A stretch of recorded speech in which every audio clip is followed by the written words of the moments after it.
Hello guys. तर आज आम्ही निघालो आहोत टिकलेश्वरला, जे की देवरुखमध्ये आहे.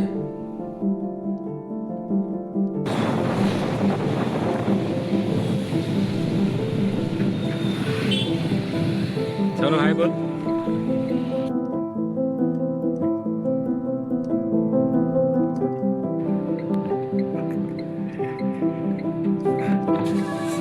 सुभाष हाय बोल. हाय बोल सुभाष. काय माझा काय संबंध उडायचा? इकडंच आहे.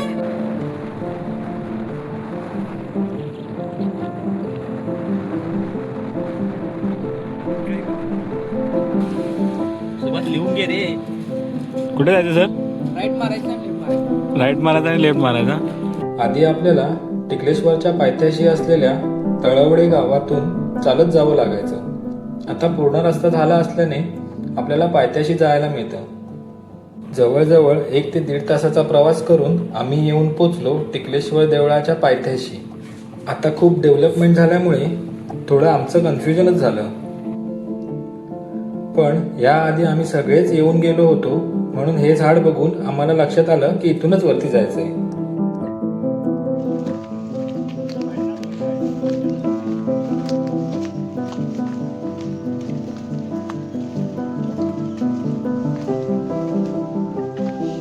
आपण पोहोचलो टिकळेश्वर.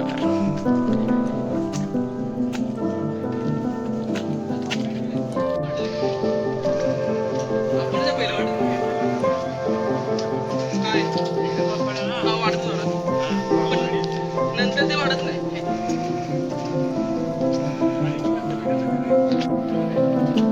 कांदा आणलाय कशाला? चक्रेला लावायला.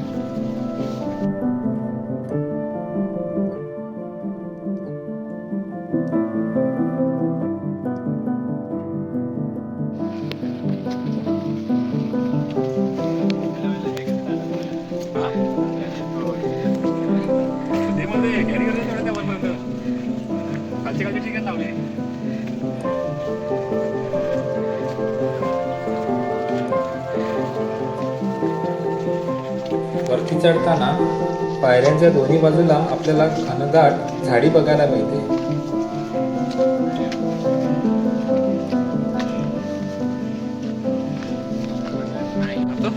चल बाबा, काय लागतोय सांग तुला.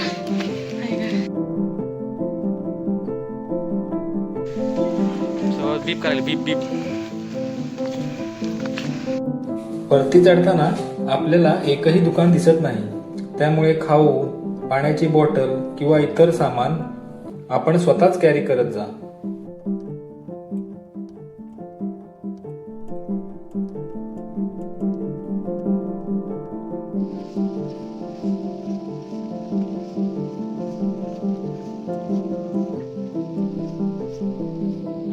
वरती चढताना जरी थकवा जाणवत असला तरी वरती पोचल्यावर जे काही दृश्य आपल्याला बघायला मिळते त्याने सर्व थकवा आपोआप दूर होऊन जातो.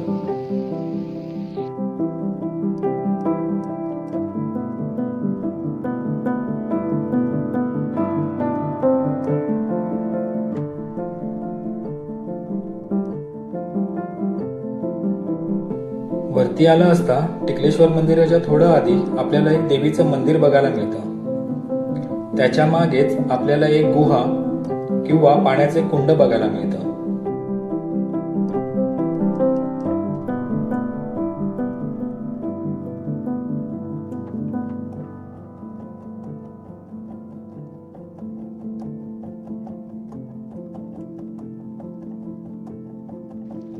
वरती येताच एक गोष्ट लक्ष वेधून घेते, ती म्हणजे हर हर टिकळेश्वर.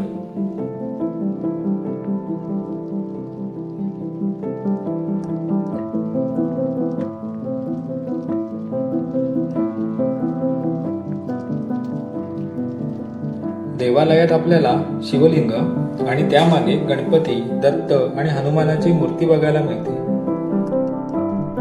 हरपुडे, तळवडे आणि बेलारी या तिन्ही गावाच्या सीमेवर असल्यामुळे ह्या शिवालयाला टिकलेश्वर असे नाव देण्यात आले. देवालयाच्या समोरच आपल्याला नंदी बघायला मिळतो. महाशिवरात्रीला ह्याच देवळामध्ये शिवनाम सप्ताह साजरा केला जातो.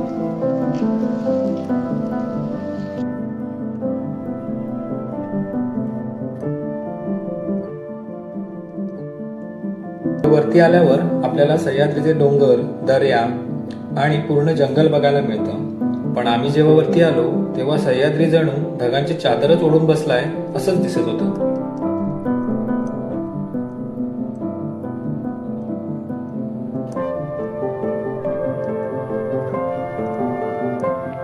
वरती येताना सोबतच मॅगी आणि चहा बनवण्याचे सामान आम्ही आणलं होतं. पण वाटेत दूध पिशवी घ्यायला विसरलो. पण आम्हा सर्वांना बिना दुधाचा चहा प्यायची सवयच होती, त्यामुळे तसाच चहा केलेला. गरम गरम चहा पिऊन आम्ही मॅगी बनवायला घेतली.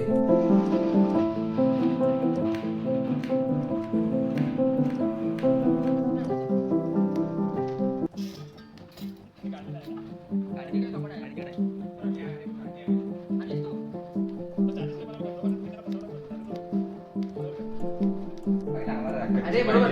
आता आम्ही मॅगी करतोय कच्ची मॅगी देणार आहे बघायला. आणि हा कोण? सुभाष. नाही, कुक कोण? मसाला आहे ना सुभाष अजून? टाकला की आता बघितलं? सगळं टाकलास? मग.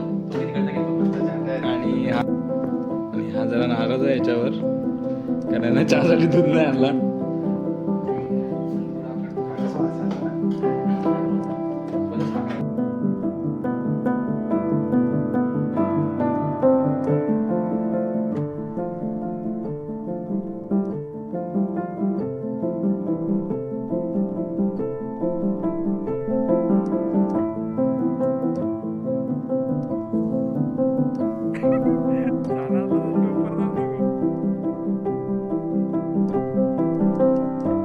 आग पेटवण्यासाठी खूप सारे कष्ट घेतल्यानंतर फायनली आमची मॅगी तयार झाली. ती आम्ही निसर्गाचा आनंद घेत खात बसलो. तरी सुभाष सरांनी मॅगी केली. खा तुम्ही पण.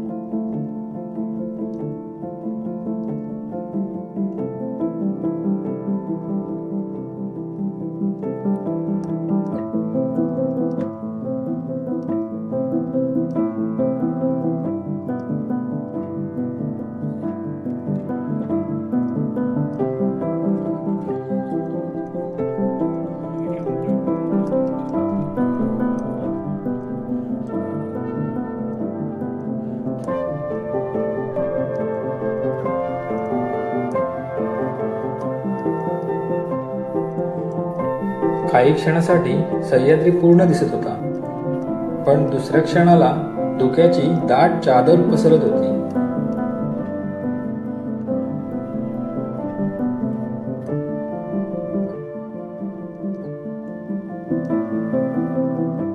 मॅगी खाऊन तिथेच आम्ही निसर्गाचा आनंद घेत बसलो. खरं सांगायचं तर मित्रांसोबत निसर्गाच्या सानिध्यात घालवलेला प्रत्येक क्षण मनाला सुख देऊन जातो.